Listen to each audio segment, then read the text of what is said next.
So welcome everybody to the October meeting of the Royal Astronomical Society of Canada. My name is Brian McCullough. I'm the meeting chair, but I work in tandem with Chris Tarrant, who's running the PowerPoint program for us. And earlier in the week, we put most of the program together, so people's presentations, images for the observation segment. And Chris has been doing some additional work with some other people just to put the last little bits into the program while I was away. So I think we've got an excellent program for you here this evening. All right, so let's get rolling here. All right, this is the lineup. We've got a quick Ottawa Skies segment. I think it's not Tim Cole giving it tonight, but just a little thing that Chris and I have thrown together. We've got a new public outreach coordinator, Mike Moghadam. He's going to be giving us a presentation. John Thompson on music of the Magnetosphere.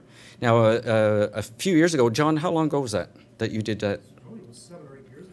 Yeah, John's saying about 7 or 8 years ago, he gave a presentation on, you could almost say, the music of space. I know you're cringing if I say that, but that's kind of what it is. Very, very fascinating stuff, so we've got a bit of update material on that. We're going to get into the break. Door prizes, bit of a stretch. Michael Wolfson, you might have seen his telescope up on the stage here. He's going to be talking about this travel scope that he's constructed, and he's got a bit of a very photo-friendly travelogue. All right, then we'll get into our regular segments of the observations and our observing challenges. All right, so let's roll with a couple of news notes here. This was probably top of the line for news in the last little while, and it's allegedly the first direct image of an exosolar planet, so a planet that's orbiting another star. The way they've detected these extrasolar planets up to this point has been they detect the influence of a planet, of an unseen planet, on the motion of the star. Now they've got Gemini Observatory has got this direct image. So they're talking about a Jupiter-sized planet at a fantastic distance from the sun, and it's a bit of a baffling distance. Does anybody remember how many astronomical units? 300 astronomical units, so 300 Earth-Sun distances from that star. All right, so that'll be something to keep an eye on over the next few months. Which star? I'm sorry, I don't know. I've neglected to indicate it. So. I think that'll be fairly easy to, if you have access to Google, I'll have to defer to Google at that point. November 14th, Friday, we have, you have the tickets here, excellent. All right, so Dr. Philip Stuck from University of Western Ontario will be talking about the moon, past and present, and he's created this latest book. It's the International Atlas of Lunar Exploration, and I had a chance. My daughter is at University of Western Ontario, and at Christmas time, she brought the school's library copy of that book for her old daddy to have a look at. And I think it's fantastic, and I think he's going to be quite an engaging speaker for us. The book is fairly pricey. I think it's around $175 or something, but I think there are some, check around on Amazon for other pricing. All right, but November 14th. Now we have tickets that are available. They're being waived in the middle, so we'll make an announcement again at the break about the tickets. Oh yeah, waive the tickets again. There we go. All right. Okay. How much are the tickets? How much are the tickets now? $40 each. $40 a piece. Same as last year. Okay, yeah, good point. Same as last year. We also have RASC calendars available, and $15 for one, $25 for two, and they were on sale at the back as you were coming in, and I'm sure they'll be on sale at the break and at the end of the meeting. All right, an interesting bit of news here. There's a new Astro Sketchers group that's been started up, and so this is for people who have an interest in sketching the stars, sketching star fields, sketching planets, sketching the moon. I know there are a number. You're going to see some sketches this evening by one of our artist astronomers, Gordon Webster. So that's kind of exciting. And of course, you know, I have a great affinity for astronomical sketching. Now, Chris, do you want to give that a shot on the? We're going live. Stand by.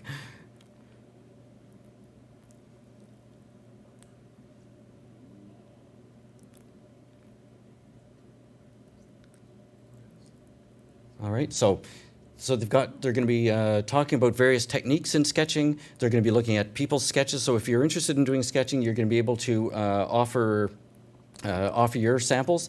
So this is one here, M45, the Pleiades star cluster. And notice that's an interesting way of doing it. It's a black background with the white stars, which is, it looks natural, but it's actually very, very difficult to do unless you're painting. And there are other techniques as well. The more common way of doing it is to work on a white background using black star images. Okay, so lots of things on the go there. There are links to software that you can access to help you along with your sketching. What supplies you might want to look at. So a lot of things to go into. And up on the left here, this is you can see they've got this is the Astro Sketchers group from the RASC, and that's now fit into the rasc.ca website among their other programs there. All right, thank you, Chris. Hey, September 13th, we had a small group up at Linda and Rolf Meyer's house for the annual RASC Ottawa Centre picnic, but we had a lot of fun. We had a lot of fun there. Okay, good group. There's the mug shots. All right, do we look like astronomers? I think so. I think so. All right. Now, what was interesting here, if we go to the next one, did we have? Oh, we didn't get the ones in from, okay. April and April Jenkinson and Richard Alexandrovich did an interesting game, trivia game. So after it got dark, it was overcast, so we couldn't do any observing. So we all got into the living room of Linda and Rolf. And Richard conducted this trivia game. So we divided it was like mitosis. We divided the group there into two mobs. And I can't remember. Linda, do you remember the names of the teams? Don't know was the name of one team. And Omega 23 or something was the name of the other one? Something like that. So we had a lot of fun answering these questions. What was very interesting, and Attila can attest to this, is that the questions actually raised more questions than we could provide answers for, because the way some of the questions were worded, well, that could actually mean such and such, or if you take it this way, it could actually mean. So we got into a lot of that, and it was hilarious. We had a lot of fun there. All right. All right. So we get into Ottawa skies. All right. So just a little listing of events. If you're, does anybody need lights up to make notes of some of these events? Tim, could you bring the house lights up a bit, please?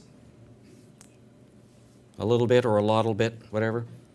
Okay. So there are a lot. The main thing coming up for October, it's a lot of conjunctions, which means just the two astronomical bodies close in space. October 4th, which is tomorrow, in the morning hours. So tomorrow morning. So if you want to stay up tonight, this would be fine. The moon will be near the star Antares, which is Alpha Scorpii, the main star in the constellation of Scorpius, the Scorpion. And that should be very nice, especially in a morning sky. And 2 days later, we've got the first quarter moon near Jupiter. And I don't know if you saw a little crescent moon. I was in Barrie just the last couple of days, and last night we saw a nice little crescent moon, and we knew that in a couple of days it'd be right up by Jupiter. So if you haven't seen Jupiter yet this season, you don't know where to find it, use the moon as your guide 2 days from now. On the 17th, the moon's going to be near M45, the Pleiades star cluster, and that's always a very pretty conjunction. October 25th, October 21st, the Orionids meteor shower in the morning. Right? The moon could be a little bit of a factor in that, but if you can get out of direct moonlight and look away from the radiant, you may see some of these meteors shooting past. October 21st, again, around midnight then, the moon's near the M44 Beehive star cluster, right in the constellation of? Cancer, right. Okay. October 24th and 25th, so that evening, there's a conjunction of the moon and Saturn. Oh, I've got it. Oh, and sorry, it's the 2 mornings. My mistake. It's the 2 mornings. My mistake. I wrote all this. Okay, so there's 2 morning conjunctions of the moon near Saturn. The moon would be some distance off Saturn above it, then the next morning it'll be below it. October 27th, asteroid Vesta will be at its brightest for the season. It's just a couple of days ahead of its opposition, so it's opposite point from the sun, and magnitude 6.4. And on October 31st, There's something about that date. Oh, yeah. Halloween, the Great Star Party Public Sidewalks Astronomy Evening. That's when astronomers take their telescopes out with a bag of candy, and as people come up for the shell out, if you have a clear evening, give them a peek through your telescope. All right. So the Moon and Venus will be 5 degrees apart. That'll be early. That'll be quite early in the evening, so that you can catch all the young kids first. All right. Okay. Just a note before we get going here, we've had some very generous donations of books, really fine books for the door prizes, and thank you for that. And I think what we'll do is, as I mentioned, we'll give our librarian a chance to pick through first, so that they can keep our library refreshed. And Estelle Rother is our very capable librarian there. So thank you very, very much for those wonderful gifts. And speaking of wonderful gifts, Carmen, I have a book for you. It's not new though. It's not new. All right. Okay. Has to do with math. I think in the time of the pharaohs. So I think that's an astronomical connection there for sure. All right. Okay, Charles O'Dale, our president. I'll take out a pointer here, Chuck. That's okay. Yeah, if you find it. Thanks, Brian. So it's Friday, and hope you all have your VCRs tuned in for Doctor Who. Thank you for coming.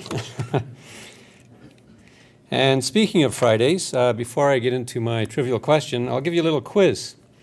Today was Friday everywhere on this planet for a millisecond or a microsecond. And my little quiz question is, what time was it here in Ottawa when it was Friday everywhere in this planet? Just something to think about while I go through my stuff here. So, will this work? By golly, it will. So, as you've probably seen from the astronauts, I had some very interesting trips this summer. Eric and I went up to northern Quebec to the Pingula crater.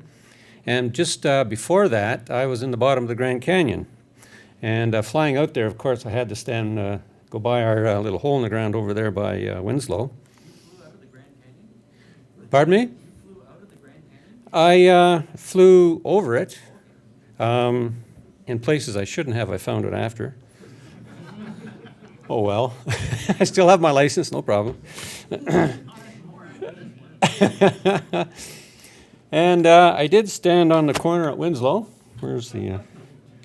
Oh, yeah, here we go. Yeah, I got a picture of that, but I didn't want to bore you with that one today. And, of course, I went to Flagstaff to see the Lowell Observatory. The dome right in there. And that's the active dome, and this is where the museum is. An excellent presentation in the little auditorium there. And the tour, how many people have actually been to the Lowell Observatory? Oh, okay. Actually, if you ever get down that way, please go see it. Because the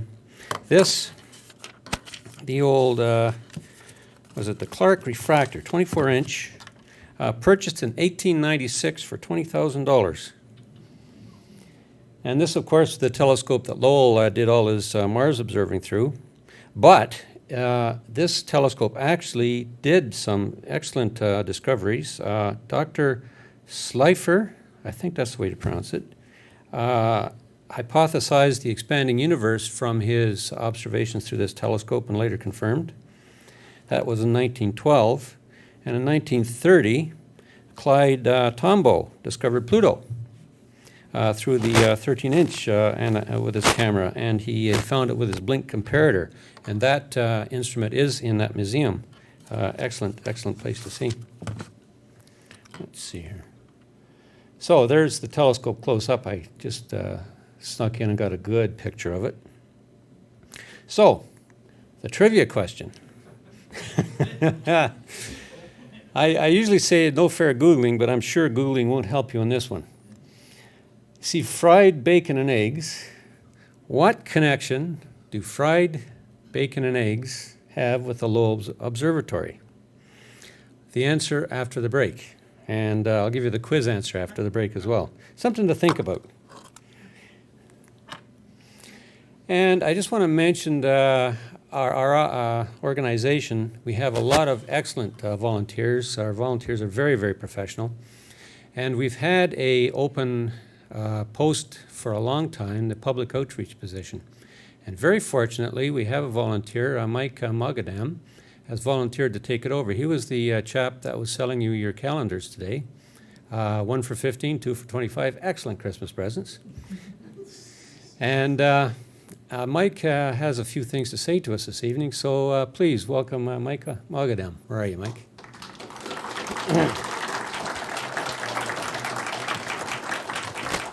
Thanks very much. Thanks. That's the pointer, Okay. and forward, backwards. Okay. You can go for it. Well, hi, everyone. Thanks very much, Chuck. I thought before I get underway, and I'd say a few things about myself. I've been coming to these meetings and star parties for a couple of years now, and I've been feeling sort of an increasing, sort of this inner pull to get more and more involved with the group. So I don't know if you remember, a couple of months back now, Deborah gave a talk to the group, and really an appeal to members to get more involved. And that was for me, that was the tipping point. I felt that I really wanted to do something more. And she mentioned the outreach role, and that also appealed to me because I've done some work in the past organizing events, some of them pretty big, and I thoroughly enjoyed it. So when she mentioned that, and this, I said that's it. I have to do something here.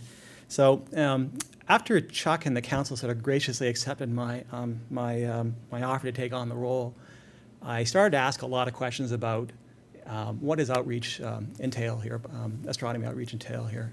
What did some of the other outreach coordinators do, Deborah and others do? So I asked a lot of questions about, what went well in the past? What are some of the things we should sort of build upon? And I'm still going through that process. And I still like to go through that process just to better understand, see how everything sort of fits together and what we could do going forward. But it also dawned on me that astronomy outreach isn't just exclusive to Ottawa here. Obviously, the 28, 29 other RASC centers do outreach. There's other folks do outreach, astronomy outreach all around the world. So what I did is I embarked on a sort of a journey to look at what astronomy outreach in Canada. I focused on our other centers, the RASC centers, and that's what I'd like to share with you tonight. So using sort of the internet as my binoculars, I peered into the backyards, or at least the websites, of the other centers and some of the other some other astronomy groups, and that's what I'm going to share with you tonight. So what I'm going to do here is just go through each of the, not all of them, but most of the sites, the centers and RASC centers, and share with you what I think are some of the appealing things. And I think, by the way, as you can all gather, that each center has star parties. But some of them have some really innovative things, downright inspiring things. And actually, that's what I want to share with you. And in fact, one of them was so inspiring. As I was preparing this presentation, I stopped and I said, I can do that. Okay? And I'm going to share with you that because because actually that idea is panning out, and as you'll hear me say later on. So Montreal Centre. So what impressed me about the Montreal Centre is they're very much focused on family programs, father, mother, kids, and so forth. And they have this program, the Sky Wizard and Master of the Universe program. So next slide, please. So some creative fellow developed this, and he obviously geared it to people who read cartoons. So it's not about you and me; it's about the people that, kids or teenagers or whatever who read cartoons, or preteens, I guess, in a language they can understand, in sort of a warm, very welcoming way. And I thought this was pretty creative. All right, instead of putting up a poster and saying, speaker XYZ is coming to university and so forth. So this is the way that connects with the audience they're trying to target. So I thought that was something that at least people who read cartoons could relate to. Okay, slide, please. So what else about the Montreal Centre? They have a really well-designed speakers program here, and it's also well advertised to the public. So what I've got on the right there is a poster of one of the everything about astronomy. Now you get your chance to ask. And instead of having one speaker, in fact, they have a panel of folks, folks like you, who answer questions. And kind of, and you can see that it's written in a very engaging style, and And it kind of made me think a little bit about, if I'm sure some of you listen to, Bob McDonald and CBC Quirks and Quarks, the radio show on Saturday at noon. Every once in a while, he's got this question and answer show. I think once or twice a year, and that's it's really interesting to listen to that. This is kind of a little like that, you know what I mean, where people can, we can either have canned questions in advance and share them with people to try and pull them into these forums, or people can just come to these forums and we can share. We can answer them. So I thought that was pretty creative. You can see as well, they're obviously able to attract people like Terence Dickinson in the bottom and so forth, and some fellow from the Space Agency. Okay, next slide. Toronto Centre. So the Toronto Centre is I think some of you must have heard about there's a NOVA program, New Observers to Visual Astronomy. It's described as a popular 8-week introductory course designed to introduce the novice to the wonders of the night sky. They run it, as you can imagine. I think the RASC, Toronto Centre meets at the Ontario Science Centre. So they run it in conjunction or jointly with the Science Centre. They also have stargazing programs for brownies, cubs, guides, and schools, and they also have a big, annual Algonquin party, which at Mew Lake Campground, which apparently is in their 11th year now, and so forth. And the organizers claim that people are scheduling their annual camping vacations around this event. So next slide. So Calgary Centre. So Calgary Centre blew me away. Okay, I was very, very impressed with the Calgary Centre, and I actually encourage you, if tonight or on the weekend, whatever, is just to go on to the Calgary Centre and see what they're up to. Like the Toronto Centre, they have the NOVA program, and they also have the luxury of several the benefit of having several local observatories, the Wilson Cooley Observatory, and actually the Rotney Astrophysical Observatory, which I think is run with the University of Calgary, and there is one at the Calgary Science Center. I think it's the TELUS, they call it now TELUS Science Center or something like that. But if you go on their website, which is really neat, it's very accessible. Okay, there are online forums to request tours of the observatories. All right, so you click on something, up comes a form, and then you fill in the form, and boom, it's off to somebody. So it's made to be very easy. They also have something there. I guess I'm doing this in the reverse order here. The Eye in the Night Sky radio segment. So this is there's a former, I think he's a former president of the center, Don Hladiak. I may not be pronouncing that right. Who gives every month, he goes on CBC radio at a certain time and talks about what's up in the sky and so forth. So it sort of keeping the center in the news and astronomy in the news. Next slide, please. I think probably many of you know about the Spruce Meadows. Spruce Meadows is this giant premier horse jumping event that's, I read on their website, is attracted by tens of thousands of people. I used to live in Calgary, and I can tell you that it's a very popular event, and it pulls in a lot of folks. So somebody came up with the idea of, why don't we go there? Now I know that they have various booths, and somebody in the center there managed to secure a spot. And that worked out very well. So I've taken some photographs that were on the web from I think 2 years, and if anyone's lived in Calgary, you'll know that whenever they run Spruce Meadows in whatever it is in May, I think it is, the skies, it seems like it just rains like in buckets and hail and everything like that, always at Spruce Meadows. So it's kind of, I think about this as an opportunity for people to, if it's an indoor booth they have, well, people will flee indoors or from the rain and so forth. But it is funny, actually, because every time they have this, it seems like it always rains. But who would ever think? Astronomy outreach at a horse show. Somebody was thinking. Okay, next slide. Another thing that they boast about the Calgary Centre is they've got an Astronomy for Kids program, it's as you can see, they claim that it's larger than some of the other centres in attendance and so forth. Okay, next. So again, I really encourage everyone to check out the Calgary Centre. They go on and on. They have just a ton of resources for amateurs, for people who just want to know more about astronomy, novices and so forth. Okay, Kitchener-Waterloo, like these other centers I talked about so far, they've got introductory and novice programs. In this case, they have a Stargazing 101.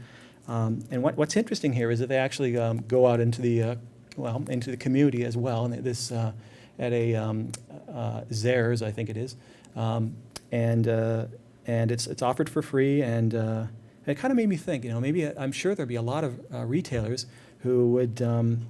Or companies that might be willing to offer space to us, if we were to go out into their, out into the community, space to us for free, just to, talk about astronomy. Next slide, please. Okay, London Centre, another very interesting center. So what they have, and they have a program that again that they run with the University of Western Ontario. Which I'm just reading here from the website, which they call it Exploring the Stars, which brings together astronomy to the students of all ages. The London Centre is proud to be part of this program. But what struck me about this is that, and maybe I'll just give you a moment to read this, but they had these prepackaged presentations, which they make, make available to what they say group leaders or cub leaders and so forth, or really anyone, and saying, here's what we have to offer you, okay? We have some prepackaged presentations ready to go. They're 30 minutes long, they're interactive and so forth. We can offer this or something else if you wish. But just to sort of give people some ideas on what can be presented or delivered, they have actually, it was several pages of topics. I'll give you a second to read that. But I found them sort of very, very, as I said, it's you almost feel like you want to attend that.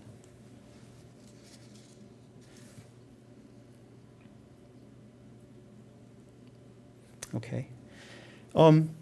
Before I go on, one of the other things I wanted to say about the London Centre, and this was the sort of the aha moment that I described to you earlier, was they have what they call a star night at McEachran Farms Corn Maze, okay, on October 25th. And that's really where I went, because corn maze, October 25th, can I do this here at this time of the year? Is there somebody that has a corn maze and so forth? Well, of course, at Saunders Farm, okay, in Munster.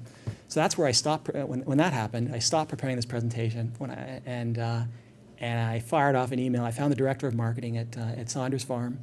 And I sent off an email and said, would you consider, if we were to, have organizing a stargazing event, would you consider allowing us to come onto your site? Because now maybe I'll talk more about that later, and I'll talk more about the outcome of that. But here's an example, a perfect example of knowledge sharing, and there's nothing wrong with sort of taking somebody's idea and going with it. So Okanagan Centre. So as well, they have a very visible student-teacher outreach program on the web. It's sort of a clear statement of this is our outreach program, which I kind of like. It's something nice to have something in front of you saying this is what we're planning on doing. Okay, this is the plan.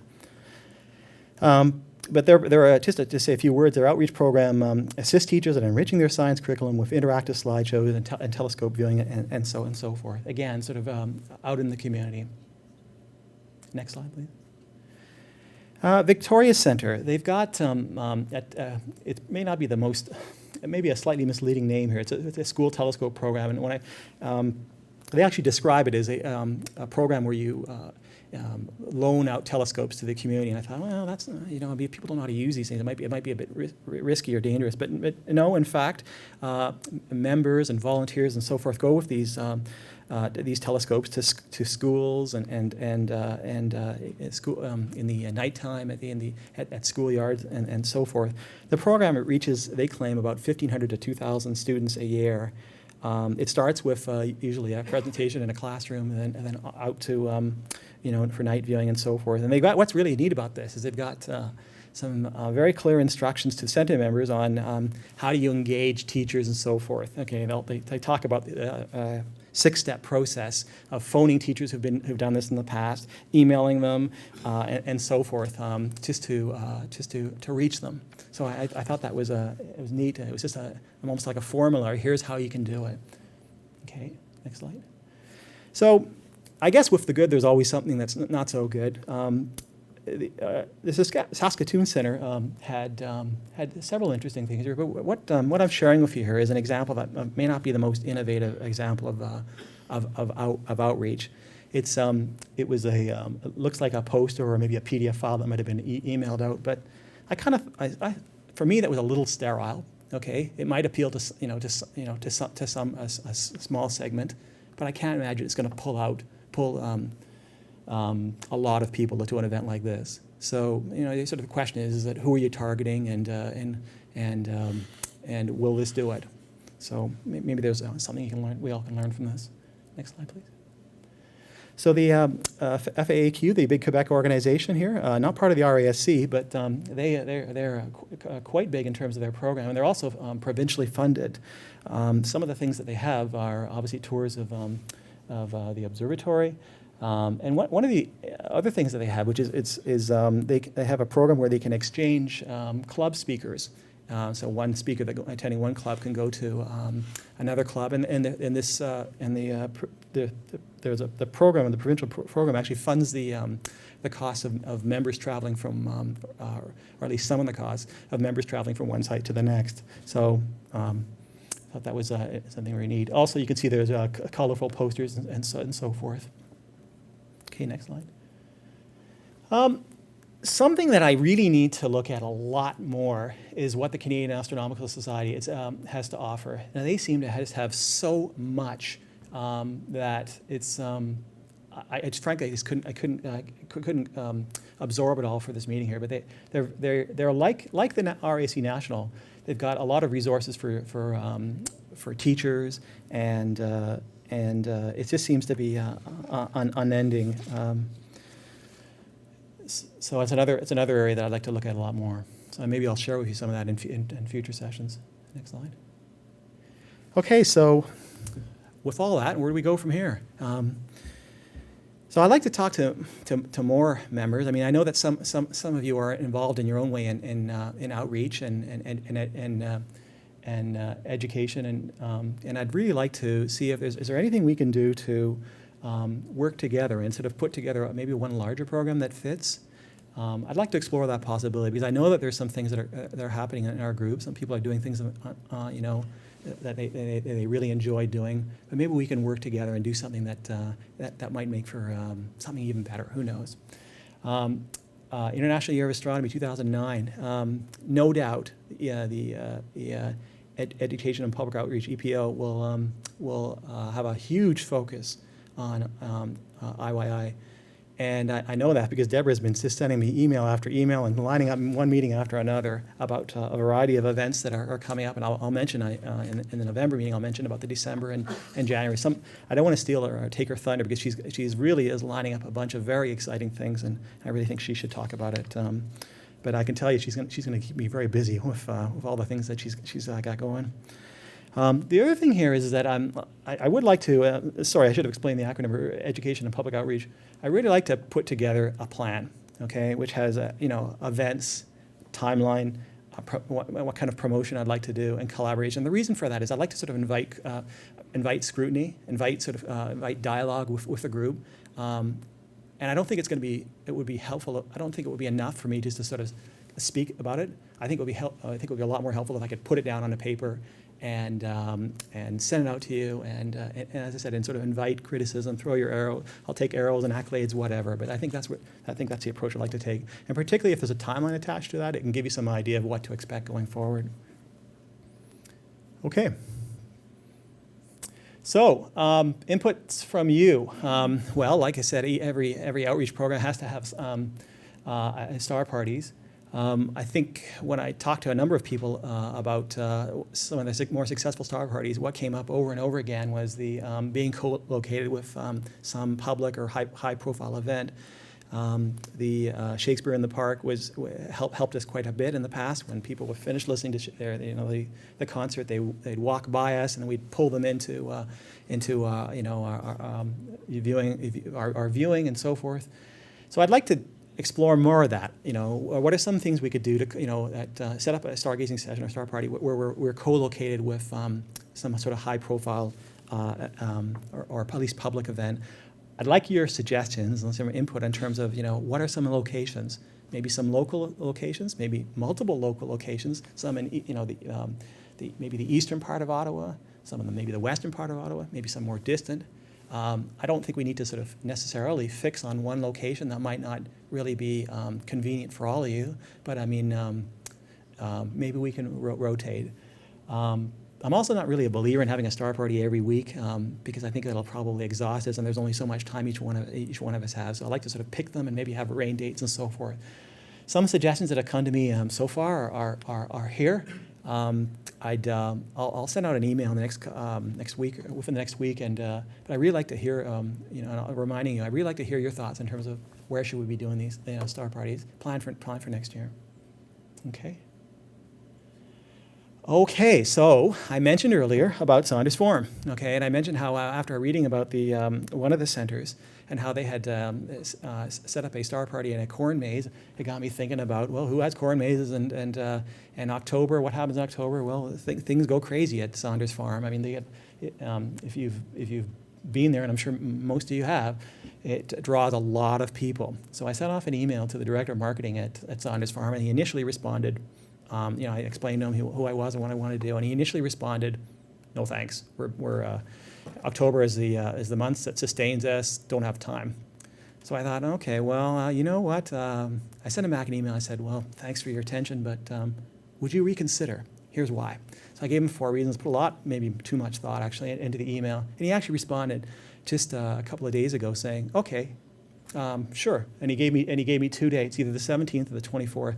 The 17th, Ryan was talking, happened to be the time when the moon is in front of M45. I think it's actually only a couple days after a full moon, so it'll be pretty bright. I think the moon rises just before 8 o'clock, so it might wash out a lot of the sky.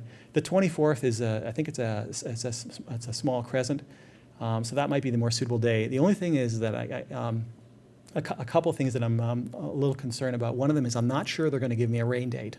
All right, so the 24th is a Friday. I'm hoping to persuade them to give me the Saturday is the rain date. I think they have to plan for this. All right, so they have to plan for a date, but I'll see if I can work with them and see if I can and even in particular establishing a suitable location where we have a good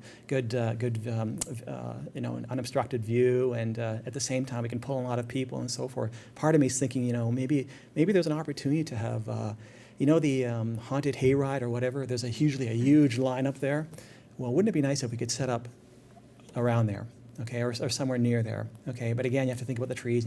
I'd ideally like to be able to have something where we could drive up our cars, and load and unload telescopes and so forth.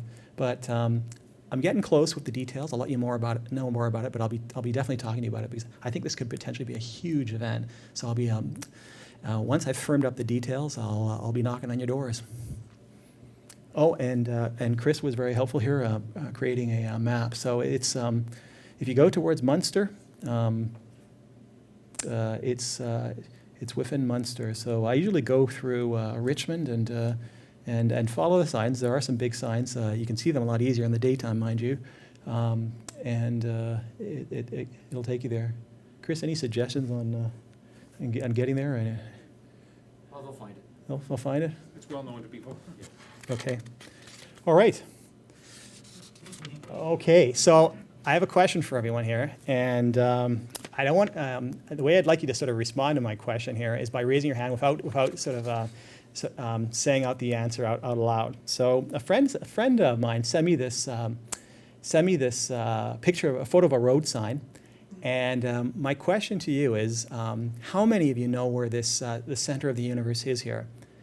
Okay, and just nobody speaks. So okay, that's good. That's a couple of you know. I know. So, now I'll give you a couple of hints here. It's in North America, and if you look at the road sign, you see a meter, so that tells you it's in Canada. And if you look closer, I think I see some maple leaves, and or they could be oak, so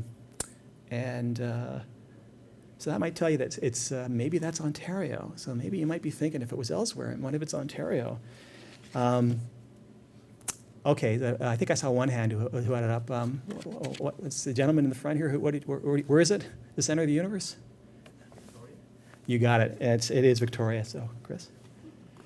So this is the Dominion Astrophysical Observatory. Rather bold to say the center of the universe, don't you think? Endorsed by the government of Canada. Endorsed by the government of Canada. So next slide. Yeah, that's right. So just a few things from about the observatory here. It went into operation on May of 1918 and became home to the Hertzberg Institute of Astrophysics in 1995. At the time, the 1.8 meter telescope was the world's largest, but for only a short period of time. There actually are altogether three telescopes. The 1.8 meter optical near-infrared Plaskett telescope, named after the founder, observatory founder, John Stanley Plaskett. And they also have a 1.2 meter and another 40 centimeter one. Next slide. And I guess if you're familiar with Victoria, apparently it's on Observatory Hill, and it's apparently very visible. Okay. That's it for me. Thanks, everyone. Do I voice the laser pointer? Yeah. Okay. Thanks, Brian. Like Brian mentioned, I did give a similar talk to this about 7-8 years ago. Just bring us a little bit closer. You don't have to talk Right. into it, but And first of all, the title comes from a CD that I have that an individual named Stephen McGreevy put together. He recorded a number of these natural earth sounds and put them onto it. Actually, he has several CDs, but I have volume 2, and I think there's 3 of them now. But it's called The Music of the Magnetosphere. Brian mentioned about space sounds. Actually, I saw one website that referred to it as Mother Nature, or Mother Earth singing, if you want to get really far out there. But anyways, to start off, trying to place this to see exactly where this sort of study fits into the general scheme of the larger sciences. It's not exactly radio astronomy. It's not exactly Earth science. It's not exactly space or interplanetary science, but it's sort of the area where the fringes of all three of those fields intersect. So what it is, it's where it's Earth physics basically, or solar terrestrial physics. The Earth part of it comes obviously from the Earth and the Earth's magnetic field. The solar part of it is the solar wind and the interplanetary magnetic field, and the two of them, where they impact, they make the Earth's magnetic field tend to ring and vibrate, which tends to make these extremely low frequency radio waves, which is what I'm picking up in a device that I built about 9 years ago. This thing, it's called a VLF receiver. Next slide. Oh, is it? Okay, there we go. Now, this is pretty much the entire radio band. This slide comes from the International Telecommunications Union, so I think it's correct. I noticed a lot of the websites have these terminology mixed up. In fact, I've been using them incorrectly until recently. What we're looking at is the VLF band, very low frequency, and what I used to call the ELF, which is actually, according to this, is ULF. And in fact, many places, many sites will use ULF for the ELF band, which is the extremely low frequency. Just to put things in perspective, medium frequency is more or less the AM band. Low frequency is would be things like marine band, and there are maybe a few radio beacons, and what's called long wave. Very low frequency. The upper end of it is used again for radio beacons of various sorts, and there used to be some navigational satellites. There was a US one called Omega and a Russian one called Alpha, which made some beeping sounds, which you'll actually hear in some of the recordings I'll be doing. But they've been pretty much made obsolete by GPS. And then below those things, there's very little in the way of man-made activity, with the one unusual exception of the ELF, that 3 to 30 hertz band is used for submarine communications, as it turns out that those extremely low frequencies or extremely long wavelengths are the only radio waves that can penetrate seawater, and that they can communicate in a rudimentary fashion to submerged submarines. But other than that, there's very little activity, and the main reason there's very little human activity is because there's so much natural sound and static in those bands. You'll notice in particular the wavelengths of the VLF, 100 kilometers to 10 kilometers. That's more or less the dimensions of what's known as the Earth ionosphere cavity, which forms sort of a natural waveguide for these frequencies. And that's important because what it means is these frequencies carry very long distances without losses, and that's good and bad for this sort of study. It's good in the sense that you can pick up weak radio waves, but it also means things like power line hum and natural static also carry for very long distances. Like for example, you've probably heard static on an AM radio from lightning bursts, and generally you'd be hearing lightning bursts maybe up to 10, perhaps 20 kilometers away.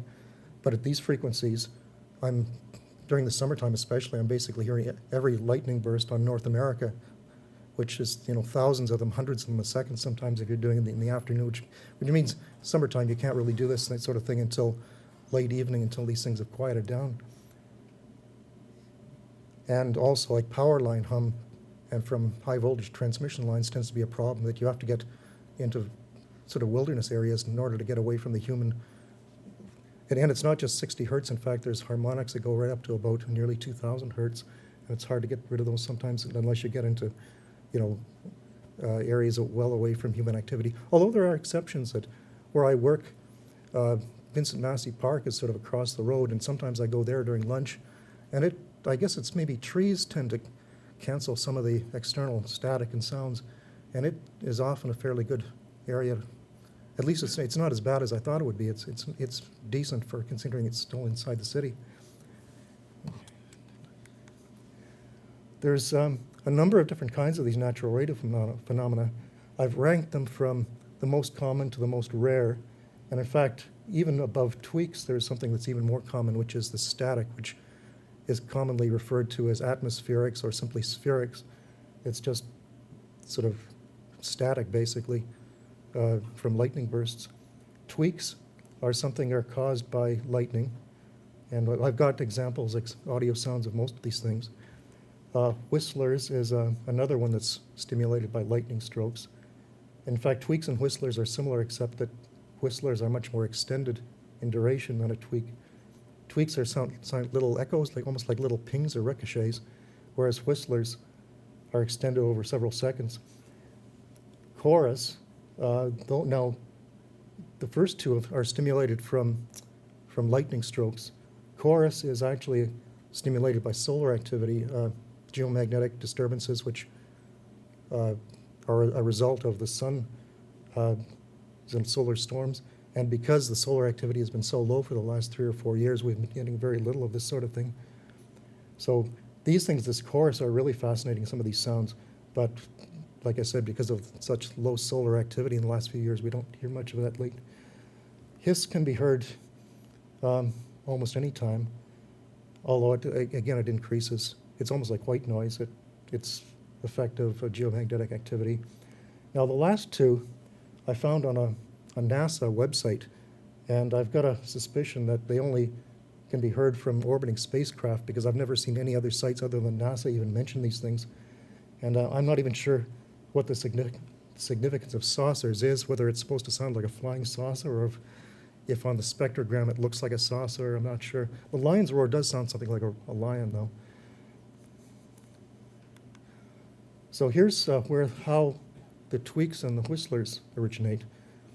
The diagram shows that's a single hop, but in fact, these things often reverberate back and forth between the two hemispheres at what they call the magnetic conjugates, which are basically the opposite poles plus or minus of the same magnetic latitude.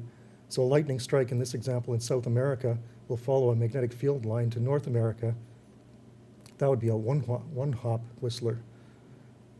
And as it passes through the ionosphere, what starts out as a single burst, the frequencies get sort of stretched out because the high frequencies travel faster than the low frequencies. That's actually not to scale. They actually travel much further out from the Earth than that, usually maybe 3 or 4 Earth radii. That, considering that these bursts probably travel at close to the speed of sound, which would be 300,000 kilometers per second, a one-hop whistler, the duration from the start. Speed of sound, speed of light. Oh, sorry, speed of light, yeah. But anyway, like a one-hop whistler would take a duration of about 1 second, so you're talking about a path length of 300,000 kilometers. And actually, you can often hear that, like, a two-hop whistler originates in the same hemisphere. Like, you'll often hear a little click or a bit of static, and then a couple of seconds later you hear the whistler, and I've got a couple of examples of that. And sometimes if there's a really massive burst, you can get what they call an echo train that keeps on reverberating back and forth between the two hemispheres. The top part is what are known as spectrograms, or sometimes called sonograms. There's actually two parts to it. The colored part, the bottom part, x-axis is time, y-axis is frequency, and the color or intensity is actually a third dimension, which gives the amplitude or volume. And then up at the top, the black and white part is simply two-dimensional. It's amplitude versus time without the frequency format. So the tweaks, I don't know if I got the,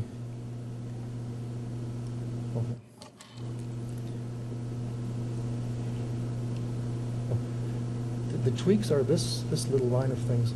You notice, I actually don't have the scale there. I thought I had, okay. Anyways, 1 second is about from, I think, those marks, that's 1 second, 1 second, 1 second. So these things, the duration is only maybe a tenth of a second, and that frequency is somewhere around 1500 to 2000 hertz, but it's a very, like a little drop that goes from, just with sort of a pinging sound. It's the same, actually, the same effect as the whistler, except it's much shorter. And what's happened, it's the same effect, it's the same dispersion through the ionosphere, except it's a much shorter path length than these things. And it may simply just be confined to the same hemisphere. What was the first one? The tweaks?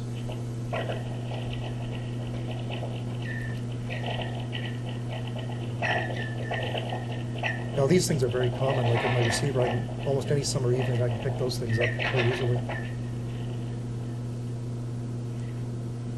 Whistlers are less common. I find from maybe my listening or observing sessions, maybe 1 time out of 3 or 4 I'll hear whistlers. And in fact, the ones I hear are not even as loud as what these examples are, because the person who recorded these, Stephen McGreevy, I think he heads up to mid to northern Alberta, where the magnetic field lines tend to converge closer to the Earth's surface, and which makes them louder. But I hear almost, in most cases, unless it's maybe an extreme geomagnetic circumstances, tend to be almost sound like very low volume whispering. But these ones are fairly clear. Now the first one, this one, not that one. Now the two-hop, now the, anyways, the two-hop one originates from a lightning bolt in our own hemisphere. You'll hear a click or a bit of a burst from the lightning, and then about 2 seconds later, you can see it on the sonogram. There's the burst right there. There's the lightning burst that triggers it, and then about 2 seconds duration. That's the time required for the burst to go to the opposite hemisphere and then back again, and then it sort of gets extended out. Like the beginning of it comes in 2 seconds, and then sort of gets extended. So that sonogram is a 2-hop whistle. Do that now.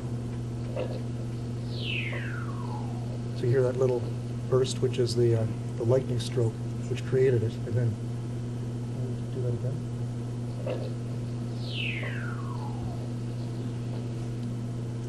Now the next one is a 4-hop, which is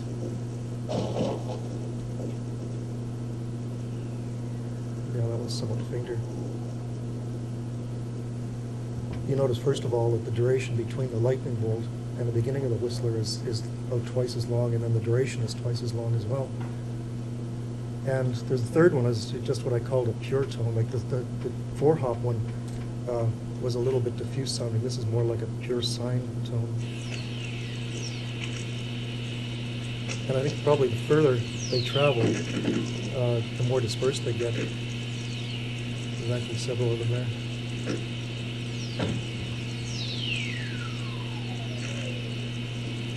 So what they are, it's a lightning generator. That EMP is an electromagnetic pulse traveling along the Earth's magnetic field lines, and they get dispersed as they travel through the ionosphere, which is because it's a conducting medium. It's almost like light refracting through a prism, except the dispersion isn't in space, it's in time, it's in like duration. Okay, next one, please. Now, this is a really interesting one. This must have been a really massive lightning burst that did this one, but this is an echo train. Like, I don't think we actually see, unless it's that burst that did it, but there's like the 2 hop, I think, or maybe it's a 1 and 3, 5, or else it's 2, 4, 6. They just keep on going, and you see they tend to sort of some attenuation at the lower end of the frequency range, so that the bottom end of it starts to get cut off. But like each one.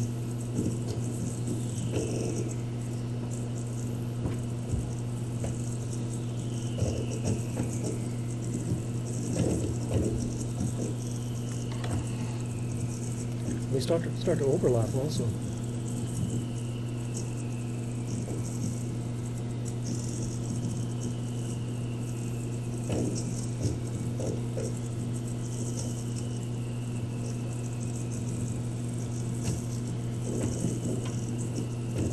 then they start sort of merge together at the end because you can see because of the amount of overlap over them. I don't know. Actually, there was some of that. I couldn't hear it here. Maybe it was easier to hear on my own computer. But that one of those satellites, the U.S. Omega satellite, there was a bit of a beeping in there. But I'm not sure if we'd really hear it here. But I know on the original I could hear that. I think it was up around 13 kilohertz, like a high-pitched beeping, about once every second or two. But now there's some fundamental questions about these things. Some of these things are still not fully understood. That. They're generated by lightning bursts, but on the other hand, lightning bursts are extremely common, and yet whistlers are not all that common. So, like, what's happening? Why do some lightning bursts create them and other ones don't? I guess one theory originally was something called ducting, that the idea was that maybe the magnetic field lines are maybe distorted slightly by the solar wind, which compresses them in some places and makes them expand, which would tend to make these things localized rather than the pulse spreading out, evenly across all the magnetic field lines on that hemisphere. They're sort of just confined to one bunch of field lines, and unless you happen to be in the right place at the right time, you don't hear it. But I have trouble understanding exactly how that works because, the magnetic field lines are all the same polarity, so they would tend to repel each other and stretch out unless, I don't know. Anyways, I don't fully understand how that ducting works. Another idea, which is fairly intriguing, and it is related to these strange phenomena that you might have heard of and were only proven to exist only about 10 years ago. Sprites, elves, and blue jets, you may have heard of some of those things, that they were back as far as, the 1940s and 50s. Some airlines pilots were reporting seeing strange jets of colored light going off from the bottom of, or from the top rather, of a large thunderstorm and shooting off into space, 100 kilometers or more up. But it wasn't until we got the technology of low light cameras came along that they were actually able to capture them on video. And that only happened in 1998.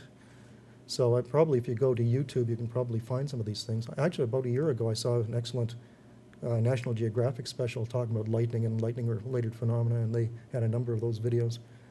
So that theory is that only these very massive thunderstorm cells that happen maybe in the Great Plains or Tornado Alley are massive enough to generate these sprites and blue jets and inject this electromagnetic pulse into the upper atmosphere. It could be that only those things are the source of the pulses that create whistlers, and in ordinary lightning strokes and thunderstorms just don't have enough energy to do it. So anyways, there's still ongoing research into these fields, and it's kind of interesting. Like I said, maybe I only hear whistlers maybe perhaps every third or fourth time I'm out listening. So again, they're not all that common. Certainly not as common as I was led to believe when I started going through the websites, describing these things.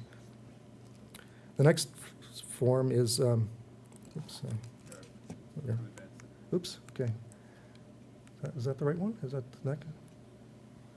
Okay, now chorus are generated by external effects, which is solar storms and the solar wind and the interplanetary magnetic field as it impacts the Earth's magnetic field.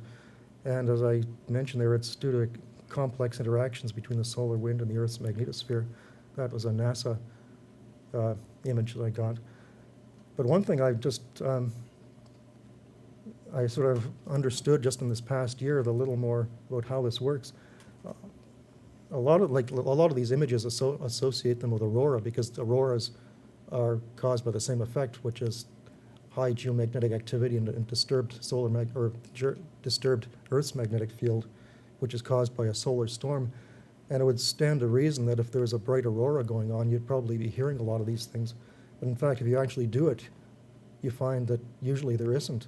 You might get some plasmaspheric hiss, and that's about it.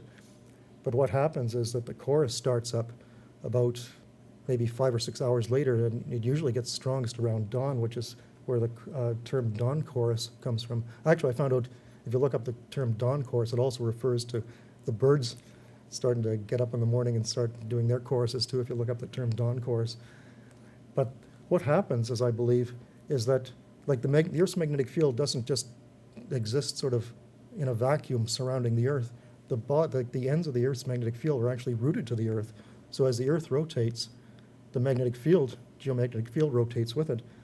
So on the dawn side, what's happening is, first of all, on the dark side of the sun, like if the sun is out here, this is the night side, and the magnetic field lines are getting stretched outwards.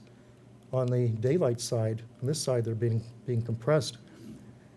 So there's a sort of a period here where they're going from being stretched to being compressed, and that happens either at dawn or at sunset. Now at dawn, what's happening is that the Earth's rotation is going against the solar wind. It's making the transition from being stretched to being compressed, but the Earth's rotation is carrying the magnetic field lines into the solar wind. So the upper end of them, where they're extending out into space, are getting stretched, but the bottom end, where they're rooted to the Earth, is being pushed into the solar wind, and it tends to fight it, and that's sort of what's happening. See, this picture shows it from a side view, but if you were able to look at it from a polar view up here, you would see that the magnetic field, or the Earth's rotation, is turning and pushing this field lines into the solar wind, and they're fighting each other. At some point, eventually, it makes the transition from being compressed to from being stretched on this side to being compressed on that side. But it's in that interval that it starts to flap and vibrate, and it's that vibration of the magnetic field lines that creates these low-frequency waves. Now, that doesn't happen in the evening so much, because in the evening, the Earth's rotation is carrying the field lines in the same direction as the solar wind, so the transition is much quicker and smoother, so you don't get that sort of effect as much in the evening. Plus the fact that often in the evening you'll be hearing all sorts of lightning static, which would drown it out anyway, even if you could hear it. So that's... We're going to have to move along. Oh, okay. Thank you. So these things are caused by geomagnetic storms. There's a thing called the K factor, the interplanetary, or it's this KP, which is the planetary K factor, which is just a measure of geomagnetic storms. Normally you don't get auroras until you get up to about 6 or 7, which means the solar, the edge of the auroral oval, comes down around here, which brings it right over us. So space weather and a number of other sites will allow you to track that KP factor. But that when it's good for auroras, it's also good for chorus. Now I've got a number of these audio files, but I think most of them are about 30 to 40 seconds long. Some really interesting ones here, though. This one's like dog barking.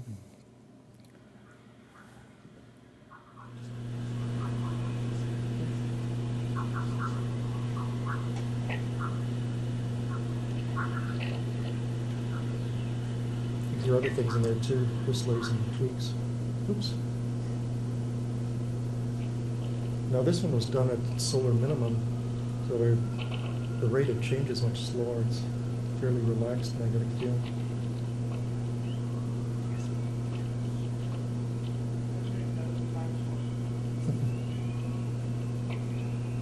You can hear little bird-like sounds there.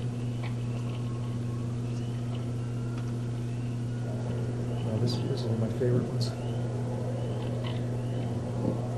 almost sounds like, I don't know, geese honking or a bullfrog maybe.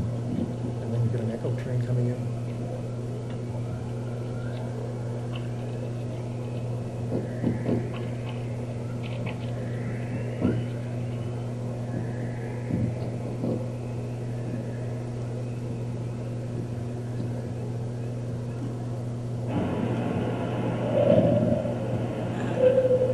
feel like this, I think this would probably take collected on a spacecraft.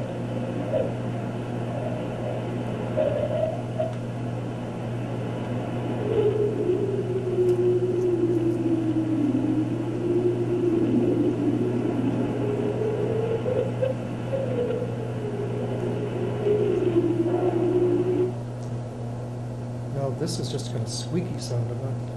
I actually cut off a bit of it, but the part I cut off is just like a wheel squeaking basically. But there's, I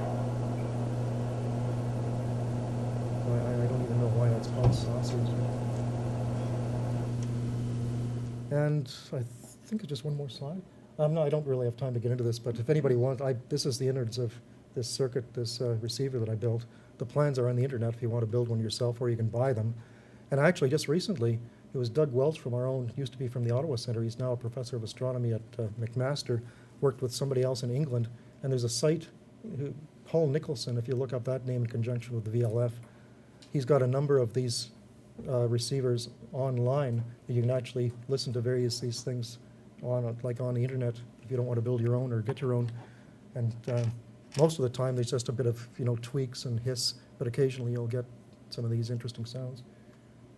So I guess if anybody else wants to talk to me, I brought the device along, but I guess we're running out of time here. So. Just a little bit. Okay. Okay, that's great. Thank you, John.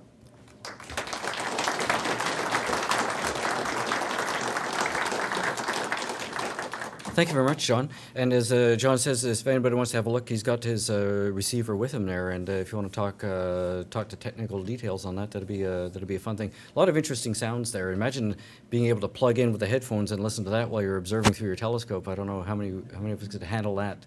Anyway. Cool, you guys are too smart. It's basically at noon on GMT, -4, 8 a.m. Right, was Friday everywhere on this planet, maybe. Okay, I just want to make a quick announcement. Barry Matthews asked me to mention that Historical Society from the National is collecting images of observatories.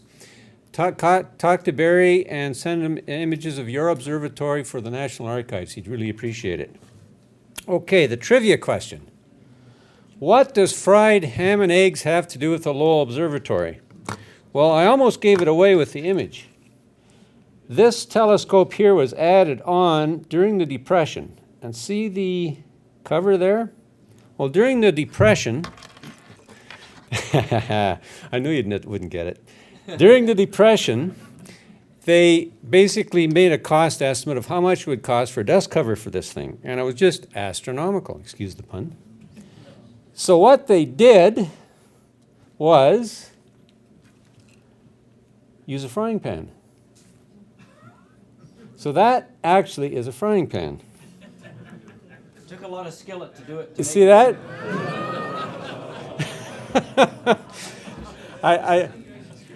So I knew it was Google proof, that one. So there you go.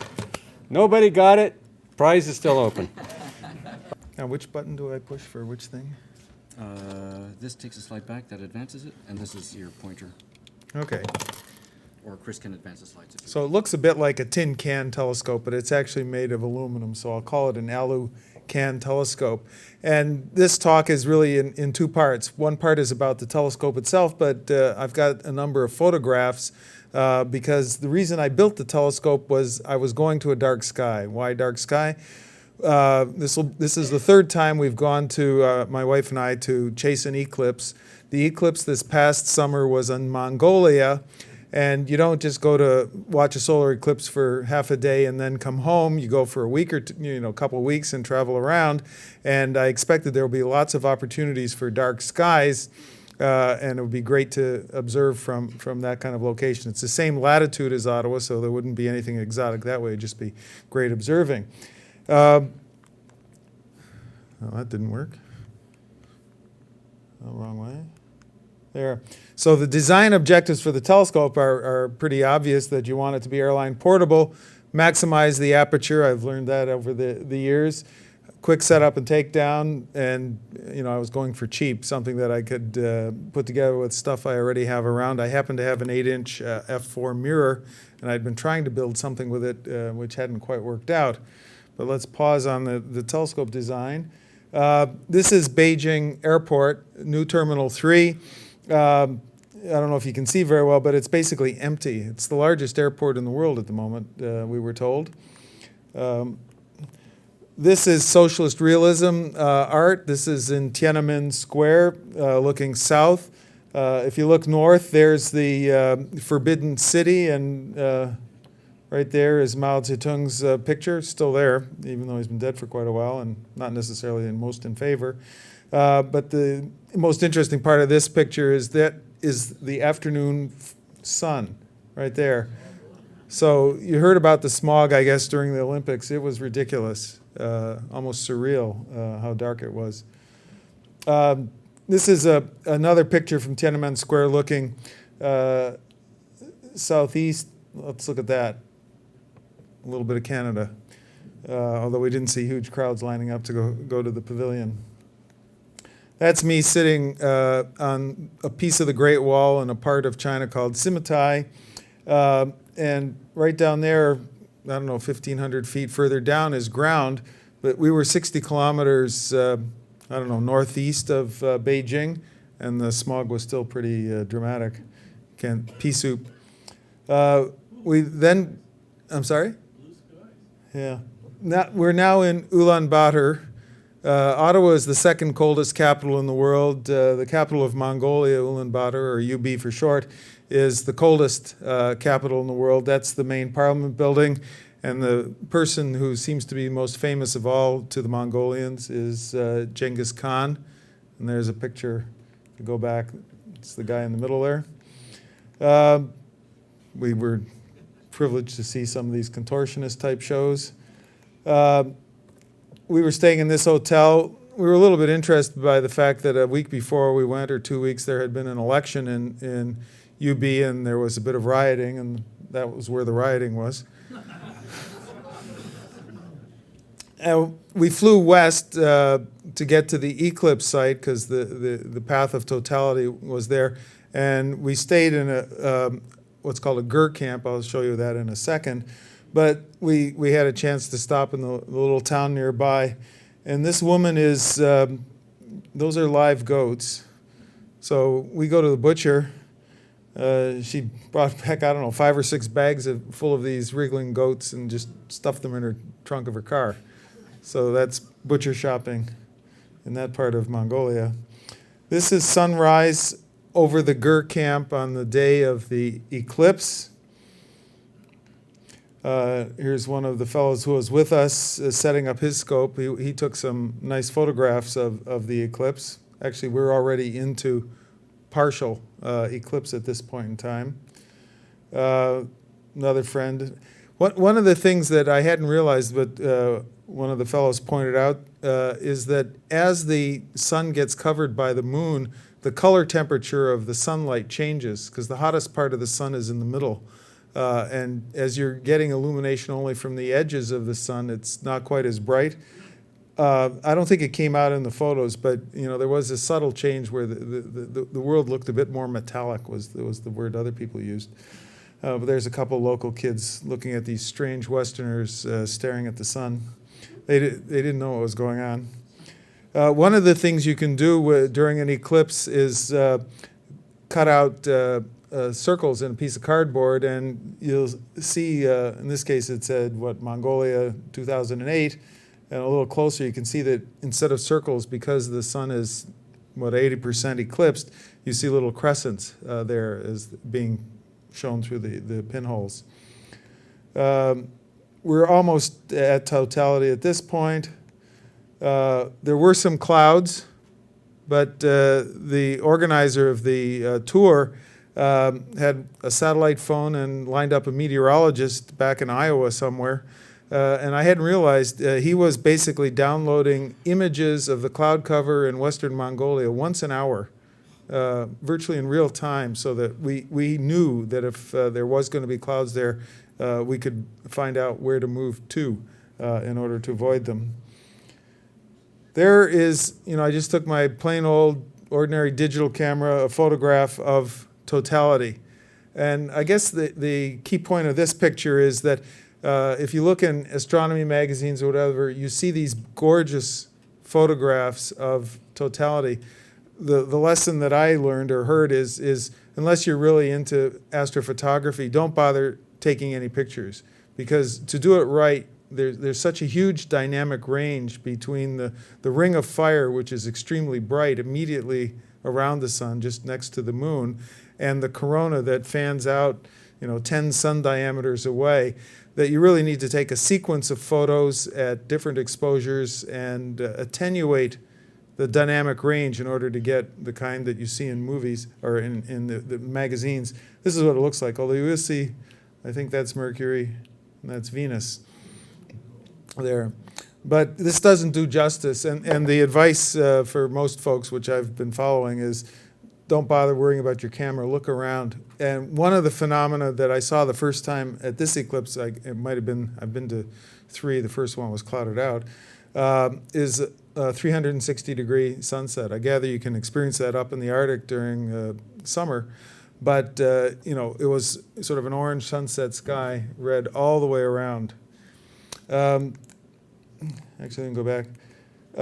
You see that white fabric down on the ground. Another phenomena associated with eclipses is what's called shadow bands. And we had a really great set of shadow bands. It happens just immediately entering totality and leaving totality, because the sun, the sliver of light gets so close to a point source that you do get the interference patterns. These guys weren't very interested in the eclipse. I didn't notice the animals get quiet, but they weren't very noisy to start with. But that is one of the phenomenon. That's a yak, and reminds me of some of the Star Wars characters. It is basically a nomadic country. You saw a picture or two of UB, but I was struck from time to time by the juxtaposition of a way of life that's 1,000 years old, a nomadic way of life. And you can see a little bit of Western style lifestyle here. And what's funny about this picture?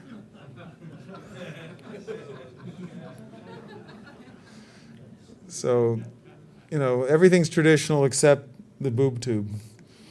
So we were staying in camps like this, the Ger, G-E-R, and other, I think in Africa they're called yurts. Gorgeous clouds. But that's not too helpful if I want to do observing in the nighttime. We were in the Gobi Desert for 3 nights, and it was cloudy every single night. But there were a number of really excellent nights here. The Milky Way was clear all the way down to the horizon. But lots of pretty clouds. A few camels. The crescent moon a day or so after the eclipse. We saw this at one of the airports. I assume it's a Russian military plane of some sort. I guess that's a classic image of camels on the horizon. And we went for a ride on camels, so that's a self-portrait of me. And a little bit of the wildlife. You can see these ibex here. They're well camouflaged. I guess there's one right there. There's one, they finally wandered away. A couple vultures. I don't know what kind of foreign aid this was.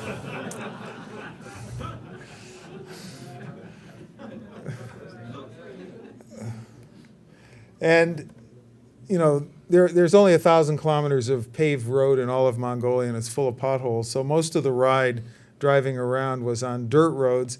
And the ground is relatively flat, so there's no particular guideline about where you put the road. So I don't know if you can see, there's sort of rivulets of road here. So the task of the driver was to try and figure out which one was least bumpy. But notice the padding in the ceiling here.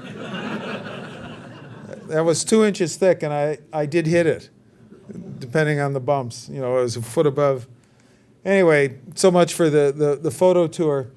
The initial prototype design of the telescope, which is right here, and you can all have a look at it, was I picked up this 8-inch f4 mirror from Astromart. Can I pull it forward a bit and we'll put the spotlights on? Do you need to No, yes, you can bring it. show more images or? Yeah, there are a couple images, but that's all right. And people can come up afterwards and have a look. I tried supporting it on a standard Dobsonian mount with arms on both sides. but it ended up not working very well. The idea of having a single axis I had seen in a number of Sky and Telescope articles. There were a couple a year or so ago about airline portable 8-inch Dobsonians. It's really simple, and you'll be able to see there's just a single arm spider. I had also seen, if you haven't ever been to Stellafane, great place to get ideas about telescope making, and there's one fellow who 3 years in a row with various sizes has won the top prize for his telescopes, and he just has a single arm. His stuff looks gorgeous compared to this thing, telescope. I didn't bother putting usual collimation, and you'll see if you get close to it that it's just a plywood board there with some U-bolts on the tube and a low-weight helical focuser. But it didn't work. The mount was too wobbly. I couldn't for the life of me figure out how to collimate it. The alt and as motions were not buttery smooth, the way you see the ads for Obsession Dobsonians and other things. And I couldn't, it was too big to pack down. So I had given up on this, and I was planning to take my C5, which I'd taken once before, which works great. But it turned out 2 weeks before we left, this fellow Milsom had a 2-page article in Sky and Telescope in the August issue that came in the middle of July. And a couple of ahas or ding-dings. One was that he in this case it was a 6-inch Dobsonian, but he had the whole thing was supported on one side. So I had a helix one side Altaz mount. I just turned it around so that the dovetail plate was on the outside. And he was very kind. I emailed him with some questions. One of them was, since I hadn't been able to collimate it properly, he said, "Don't worry about it. You got to collimate it properly, but don't worry about f4." I thought maybe it was just a short focal length. And it turned out, for another reason, I had spoken to a fellow down at Texas Nautical on how to collimate a Mulan. And he said, basically, I said, "What kind of tools? Do you have some sort of $1 million equipment to collimate?" He said, No. I just set it nearly horizontal, and I get a chair, and I sit about, at the focal ratio, twice the focal ratio distance away, and I eyeball it. And that's how I collimated. So what I did is I ended up sitting in the kitchen and finally doing it right, and took a half an hour and figured out how to get it properly aligned. Then I got out my magic marker, an indelible magic marker, and made some marks on the stalks and things so that I could put it back together again and get it reasonably close. That solved that problem. Wanted to keep the center of gravity low, which is why the far end is very light, or as light as I could make it. I could make it lighter, but not by a huge amount. So there's a picture of it more or less packed up. I could fit it in a backpack there. The eyepieces, or that's the laser collimator, would fit inside the backpack bag. The eyepieces fit in there. The tripod and the long stalk fit in the blue mead bag. These gizmos are wonderful, if you haven't seen them, vibration suppression pads, because this is really way beyond its weight limit, the tripod. That shows it in scale relative to the GER, and here's another picture of it in front of the GER camp. I had fun with it. I didn't do quite as much observing as I wanted, or as I might have done if I was by myself, because it attracted a crowd and people were fascinated to see, oh my God, Jupiter. That star near the horizon actually has moons going around it and has bands on it and things like that, and seeing M13 and the Veil Nebula. So all in all, it has worked surprisingly well for an inexpensive gizmo. So that's the talk, and I'd be happy to take questions either from one now or I suppose better after the end of the session. Probably at the end, and you can show off your telescope to people on stage after. We'll get the lights on. All right. Good. Okay, thank you, Michael. All right, into our observation segment. All right, here we go.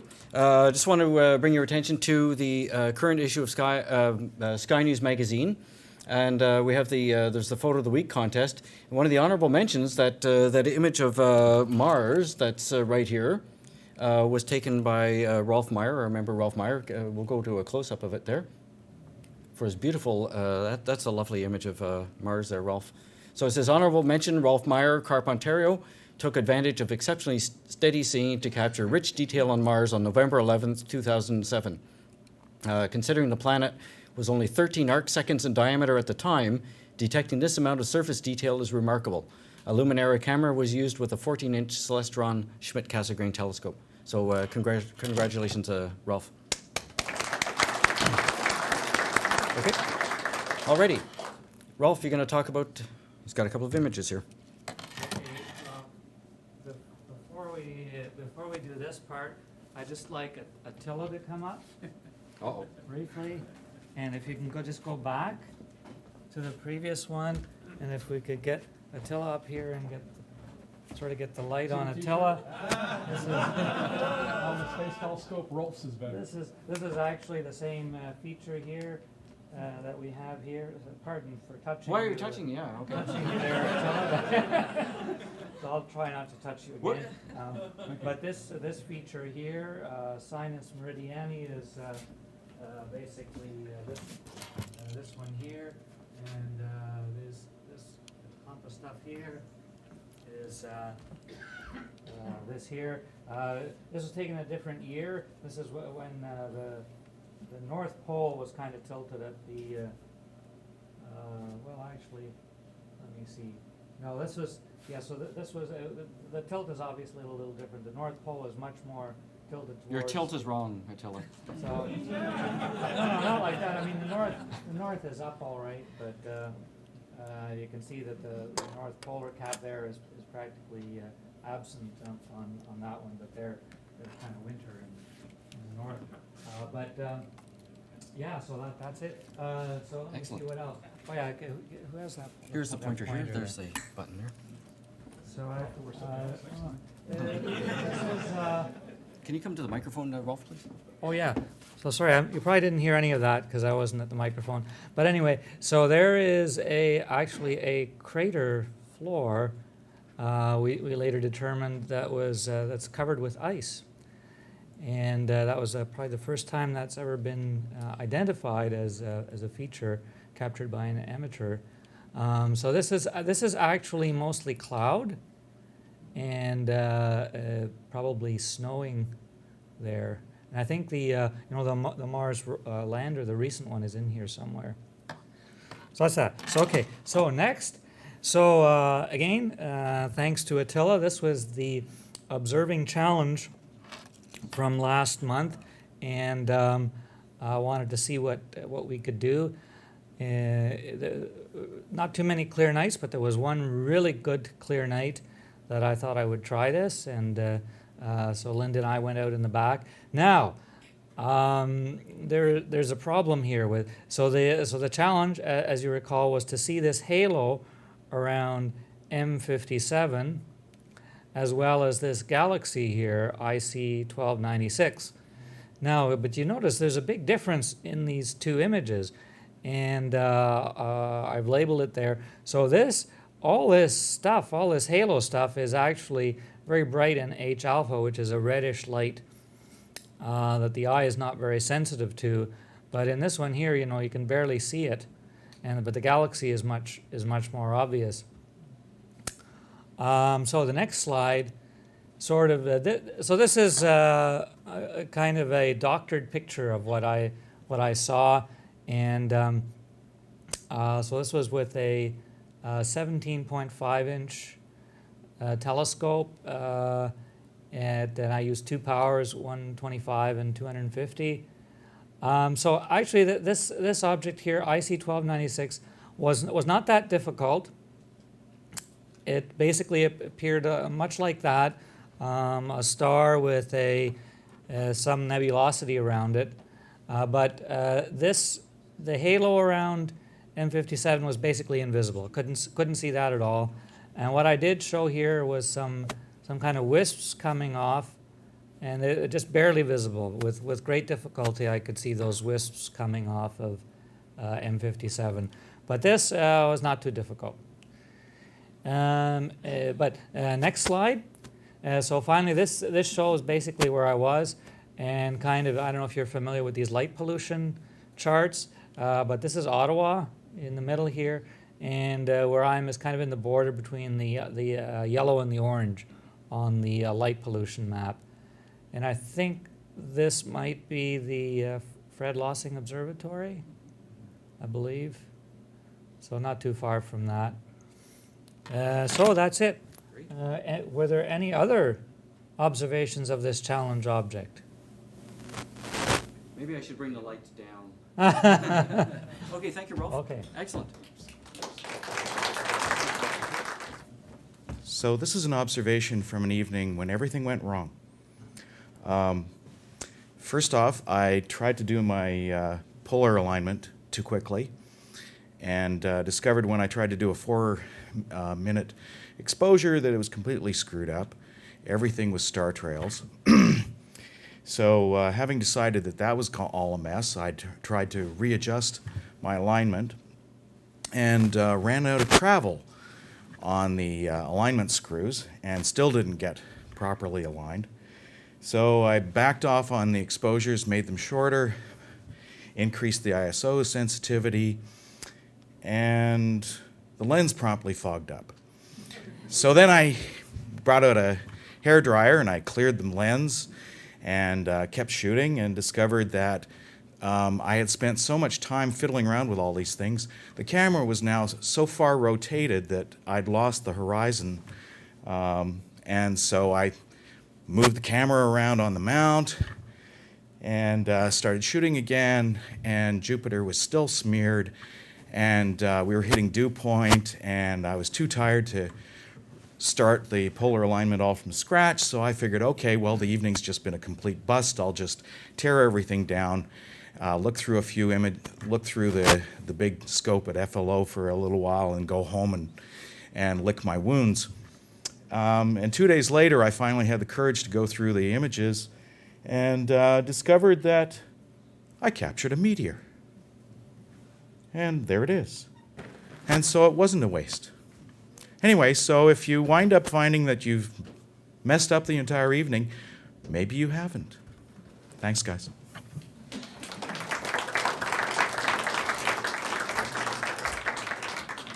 Carry on there, guys. I'll be right back.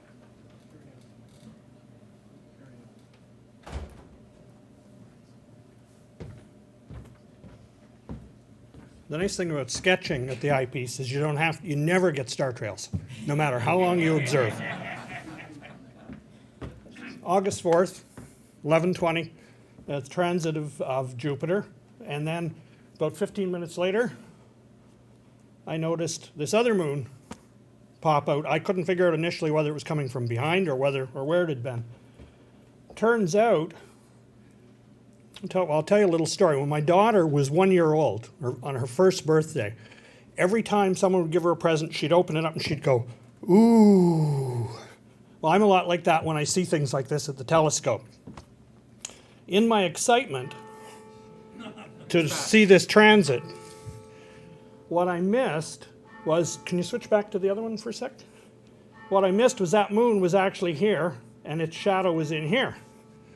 And the other thing I missed is right down here was the red spot. And I didn't even see it. So I'm going to have to do it again. Anyway, you can see Chris has got these, yeah, those are 15 minutes apart. So you can see the motion. Okay, the next one, yeah, next one, let's go. There. Now, I don't know, Attila, did I get it? I picked up the little double star right over here. Sorry, the one I was looking for was closer. Okay. Oh, well. Okay, now, most of the summer, I kept running into this object in my telescope, and I can't for the life of me figure out what it was, but I figured there are enough experts here can probably tell me what it was. So here's my mysterious object. Very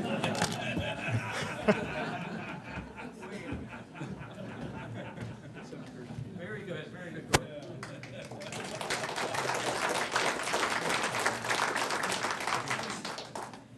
Go ahead. John.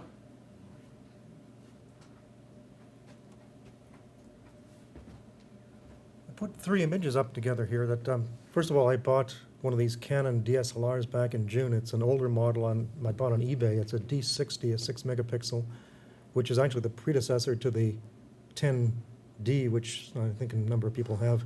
There's not a whole lot of difference between them. But I first started doing some experiments. I didn't have a lens, so I bought a sort of a standard 28 to 80 zoom lens, which is pretty much standard for these cameras, and started doing a bit of astrophotography, and rather disappointed with the results. And I realized then it's because the lens was really too slow for astrophotography. It was good for general photography, but it was 28 millimeter f3.5. If you work it out, the clear aperture is 28 divided by 3.5, and that something got cut off there. It's 8 millimeters. I mean, it looks like a great big hefty lens, but if you actually look at it, the light beam going through is only 8 millimeters wide. So it covers, its area is 15% of the sensor. Well, these pictures were taken at the Adirondack Astronomy Retreat, which it's written up in the Astronotes. So anyway, the second picture, I just took the first one and stretched it as far as I could go. So the first one's ISO 1000. Actually, all of them are ISO 1000. So that brought it up to maybe, I don't know, 3,000 or 4,000 perhaps. But it brought out grain and some sky glow. But then the third one is, and actually it turns out that those are actually 45-second exposures, not 30 seconds, and they're all untracked, unguided. But I put a fast lens, a 50 millimeter f1.8 lens, which is a much larger clear aperture and as well as a faster photographic speed. And that one is unprocessed 45 seconds. You can see the difference. That, anyways, obviously you need exceptionally dark skies to get something like this. But I was surprised to get that much, there would be that much difference between, using the standard lens that are usually used with these cameras and a faster lens. And actually you can buy or even rent, you can get a 50 millimeter f1.4 and even an f1.2. The f1.2 costs $1,600, but you can rent it for $30 a day from a local camera shop if you ever want to give it a try. And it's more than twice as fast as the f1.8. Okay.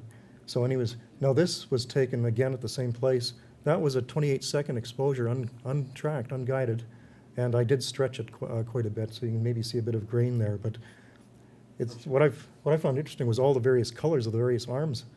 You can see the yellow in the center. Actually, if you have a picture of the calendar, you see these very same colors, except they exaggerated them. The central bulge of the galaxy is yellow, which are sun-like stars, like similar to our own sun. Around it is the Sagittarius arm, which are bluer, which are younger stars. And then off to the right is interstellar dust, and which is reddening the stars behind it. I was talking to Glenn LeDrew to try to see how to interpret this. That red part is actually the closest part to us. The black silhouettes in the front are maybe 400 or 500 light years away, and then the stars behind that, which in the constellations of Ophiuchus and Serpens, would be maybe 1,000 light years, whereas the Sagittarius arm would be something like maybe 5,000 light years, and the central bulge would be even a little further than that. But I was surprised at what I could get with a fast lens and like not even a tracked image. There's actually 2 meteors in there too. I don't know if you see them.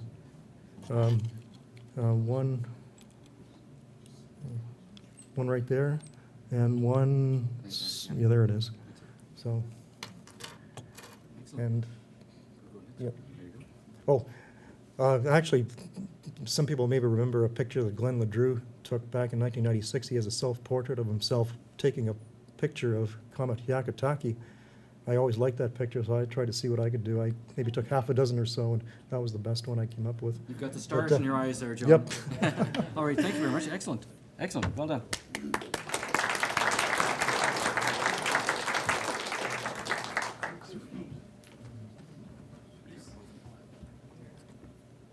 This is my favorite globular cluster, this beautiful ball of 500,000 stars. Actually, I'm curious, how many people who recognize which globular cluster this is just by looking at it? Gary recognizes every object just by looking at it. Okay, this is M15, and M15 is my favorite globular for a couple reasons. There are several unusual things about it. First of all, it's the densest globular cluster. It's undergone what astrophysicists call core collapse, which means that the orbits of the stars have changed to greatly concentrate the population near the very center of the globular. You can greatly see that in an eyepiece, as it's got a very complex core. The other cool thing about it, probably related to the first, is that it was the first globular cluster to have been demonstrated to have a black hole in the center. Now, because Rolf Mayer's been giving me a hard time about my underestimating the aperture, you need to see the deep sky challenges. The black hole is not this month's challenge. Just for Rolf. Just for Rolf, yeah. Instead, it's the third interesting thing about M15, which is one of those 500,000 stars has turned into a little planetary nebula. It's 1 arcsecond across and it's 15th magnitude. You can see it's a little red dot. It's called PEAS-1. Now, you might think, oh, this is going to be easy. I'll just take a photograph of M15 and point at the red dot, and I'm done. But you should know that this particular photograph is an ordinary image. The red channel was taken with a 10 nanometer wide hydrogen alpha filter with considerable amount of image processing to bring out the color of the planetary so it could be seen on the photograph. Almost all photographs show nothing at all at this location. It's possible to see it visually too, although it's a very tough observation. One of the key things you have to do is you must observe with an O3 filter, and you can't just screw it on your eyepiece. You have to, quote, blink it, unquote, in front of your eye, which is to hold it with your fingers between your eye and the eyepiece and interpose it and pull it out while you're concentrating on one little spot. It's very difficult, but entirely possible to see. One of the cool things about this is only 4 globular clusters are known to have one of their stars puff into these little planetary nebulas. This is a very rare sight. Now, because this is I think this is a tough observation, I personally had a lot of trouble with it. I'm going to show you how I did it. What I did was I blew up a picture of M15 and I drew micro-constellations on it and tried to memorize it. I started with what I consider to be the most recognizable pattern of stars there, which I call the broken teacup handle, right there. See that? Yeah. And the one edge of the broken teacup handle points to what I consider to be the fishhook. See that? And parallel with the fishhook is the stapler. The IAU doesn't actually sanction constellation figures, so you are free to make up your own.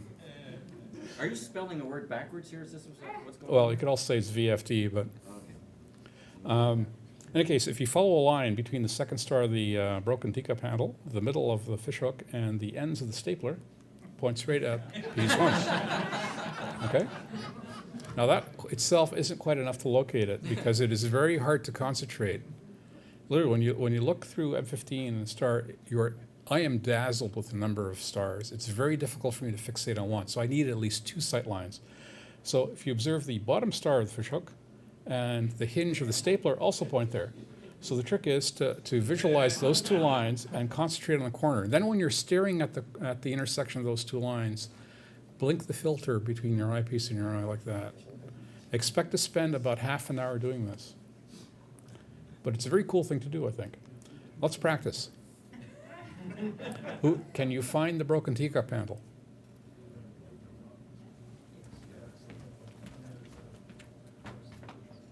See it? The fish hook? Can you see the stapler? Yes? Okay. The second star of the teacup handle, through the middle star of the fish hook, through the top 2 stars of the stapler. By the way, this is a simulation of bad seeing. It's actually a wonderful picture of Albert Stakely that's been undersampled and buzzed. But so the middle star, so second star of the teacup handle, middle star of the fish hook, top 2 stars of the stapler goes in a line like this. Try to remember that. While you choose the bottom star of the fish hook, the hinge of the stapler goes like that. And you wind up staring at this insignificant smudge of light right here. Can you point at it with your pointer? Sorry? Can you use your laser pointer on that? Maybe. Maybe hit the mic again?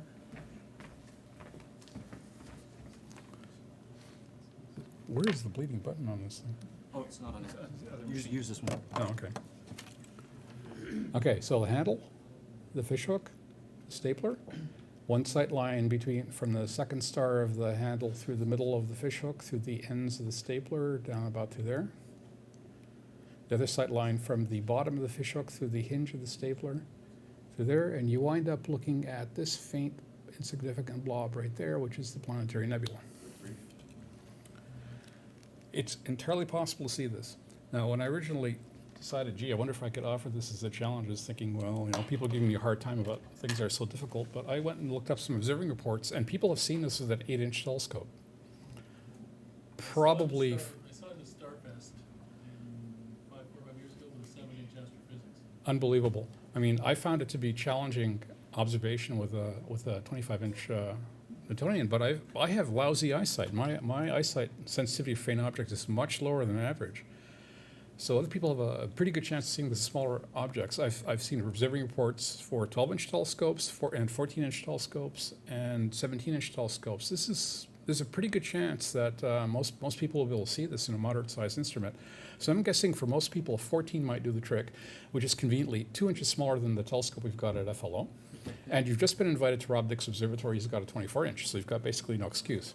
But the other thing that you will need is good seeing and sharp optics, because it is a 1 arc-second diameter object, and it's right in the core of M15, which is densely populated with stars.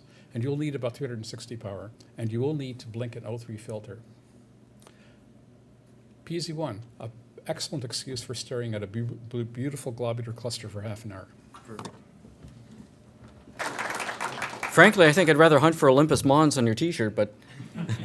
Okay, here we go with the last item for this evening, quick lunar challenge.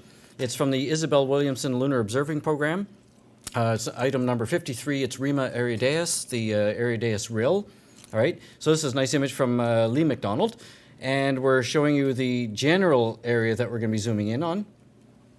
All right, there we see the Sea of Tranquility here, Sea of Serenity. Okay, there's the Tranquility, there's the Sea of Serenity. We have the, the crater Julius Caesar's here. There you see the two Mare Vaporum, Sinus Eastium. And what we're looking at is Rima Aridaeus, and it cuts right across here. So you find a couple of good finder craters here, Godin and Agrippa, pointing right along. And you also see the crater Triesnecker, and also up here you'll see Manilius. Manilius up here. So it gives you an idea of what sort of what the end line is. All right, a couple of other craters there just to orient yourself. And if you have a look at this, some information on Rima Aridaeus, I think you're going to find it's quite interesting, especially the way it works with as it comes past here. There's also there's another system of rills going along here. So it's you'll need fairly steady seeing on the moon to get a decent observation of that. But if you want to maybe try your hand at sketching in that, and maybe get into the RASC's sketching website, might be a bit of fun. All right. So there's what the Rima looks like. There's the crater Julius Caesar here, the Sea of Tranquility, and there's Rima Aridaeus cutting along like that. So it's basically a faulted area where it's just collapsed along a fault line. Okay. And I think that's it for this evening. Yes. All right. Dinner tickets at the back, $40. November 14th. Calendars at the back, 1 for 15, 2 for 25. Up at the back. All right. We had 135 people here with us this evening, so that's very nice. The observatory is closed due to overcast conditions. Tim, are you there? If you can bring the lights up a bit, please. All right. If you're looking for the library is open. Estelle is here. If you had library loan equipment to return only tonight, Sylvia Retono is here. She can take the return of equipment, but you don't have other gear with you.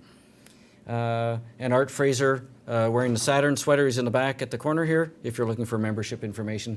And there's snacks and stuff out in the lobby as usual with Art and Ann Fraser, courtesy of them. So actually, Art and Ann, if you could pass to Ann, she's already outside. Tell her thank you very much from all of us. That's a lot of work lugging all this stuff, and she's a fun one to chat with at the table. All right. So anyway, next meeting Friday, November 7th, and that'll be just 1 week before our RASC dinner. So hope you have a good month. Oh, Rick. Can we still get dinner tickets next month? Can you get dinner tickets next month? Yes. If they're not sold out. All right. Okay, that's it. Unless there's any questions, and we'll see you next month then. Thank you.